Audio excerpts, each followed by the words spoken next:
Okay, so corporate catering, how actually profitable can it truly be? If you're looking to launch a corporate catering business, you want to listen to these 14 specific things I'm about to mention because it is the most lucrative and most profitable out of all the different business models for catering entrepreneurship. So welcome to How to Start a Catering Business, the YouTube channel. We have resources, tips, and tricks and pointers all about launching and growing and scaling your catering business. Let's dive right into this. Number one, corporate catering is, yes, very profitable. A lot of people actually think corporate catering means tiny sandwich trays or even office lunches. But in reality, many companies actually spend thousands of dollars per week, by the way, not month, per week.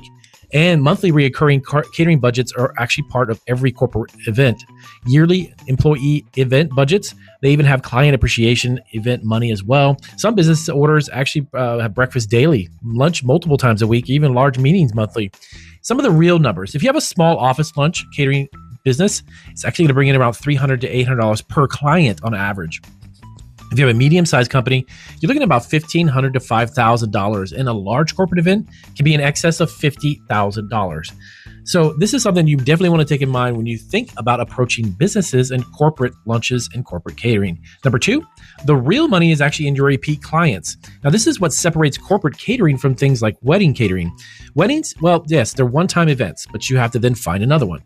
Corporate is reoccurring orders. Now, a single office can order every Friday, for instance, daily breakfast, monthly meetings, employee appreciation lunches. And the example for this, one office ordering could be $600 every single Friday. That equals to about $2,400 a month for just one client. If you get 10 of those repeat clients, now you're talking about $24,000 a month just in corporate clients. Number three, breakfast catering is a huge hidden market. A lot of caterers focus on lunch or even, midday lunch, dinner type of style, but corporate breakfast catering can explode your profits because simple menus, faster prep time, high margins, and repeat orders. Now, popular breakfast items, things like bagels, believe it or not, simple pastries, fruit trays, coffee stations, breakfast burritos, or even boxed breakfasts. Now, example, 40-person breakfast meeting, revenue could be anywhere from $400 to $1,200. Food costs may run you around $100 to $300. Number four is that boxed lunches become a massive business, especially after remote work and individual meal preferences increased. Companies love individually packaged meals, labeled lunches, fast distribution, and easy accounting. Now, an example for this, boxed lunch prices could be anywhere from $15 to $30 per person. If you have 100 employees, you're talking about $1,500 to $3,000 order right off the bat. Why this works? Well, the margins can stay pretty strong because portion control is extremely important. You can streamline the prep work. You have repeat menus, and it's low staffing. Number five, corporate catering has better scheduling. Now, one major advantage of this type of business model for catering, corporate events are usually daytime, maybe weekdays. They're predictable, right? So you know exactly what to expect and when to expect it. Compared to things like late night weddings or even weekend chaos or weather-dependent events that are outdoors. So a huge benefit is you can often prep early. You can actually avoid overtime and then reduce staffing costs because you won't need as many because you know exactly what that event is going to be continuously. Real impact, it actually has less chaos, and that creates higher profit margins. Number six is, of course, delivery fees add up fast. Many caterers underestimate this, by the way. Corporate clients are often happily paying. They can pay delivery fees, setup fees, even a rush fee if it has to be in a hurry, last minute fees. These things are something you can tack onto the bill. Now, an example, you have like a lunch order. A food could be about $1,200, but any additional fee like delivery could be an extra $100. A setup would be $150, maybe service fee of $75. Now you've brought that up to $1,525. So, number seven, staffing costs are usually lower than weddings. Now, corporate catering often requires fewer servers, right? Because you're simply bringing it, setting it on a table, and you're done. They open it up, they serve themselves. So you have less decor, less setup, less breakdown, shorter service windows as well. Some corporate jobs are simply delivery, buffet setup, or even pick up later. Now, an example for this, wedding staffing could be $1,500 to $4,000. A corporate staffing could be anywhere from $200 to $1,200 in staffing. That's a lot less. Profit difference? Well, this dramatically improves your margins no matter what you sell. Number eight, alcohol can massively increase revenue. Corporate happy hours or even networking events are huge moneymakers. Common corporate events like product launches, networking mixers, you have holiday parties, executive dinners even, or conferences. These are huge. You can add an additional $1,000 to $10,000 just with alcohol packages. Now, it's important to require. Now, some of the requirements, of course, you liquor license or even insurance or bartenders. Now, that's something to keep in mind. But the initial investment for that over the long run will pay off. Number 9, holiday corporate catering is insane. November to December become massive months for this. Companies spend heavily on things like employee appreciation. You have holiday parties, client events, executive dinners for the holidays. One holiday party can bring you $5,000 to $25,000.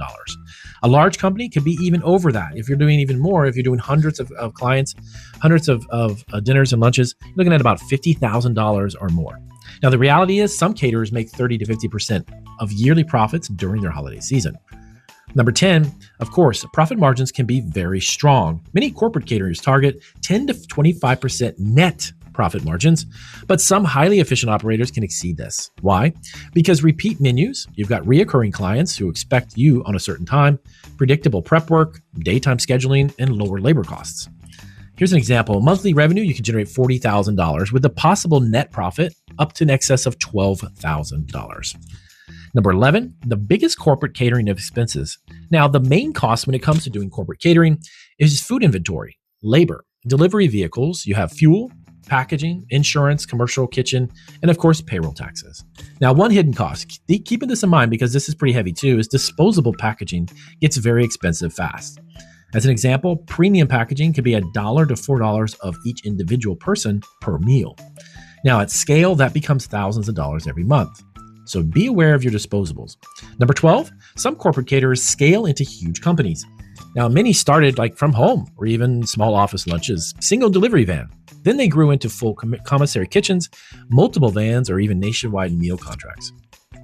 Some corporate catering businesses make millions of dollars every year, especially in things like tech cities, downtown business districts, hospitals, or even universities.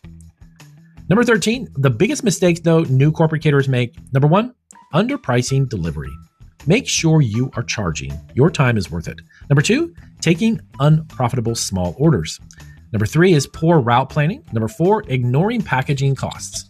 Number 5 is new reoccurring sales strategy. And number 6, weak invoicing systems. Number 7 is bad communication with offices. And number 8 is overcomplicated your menus.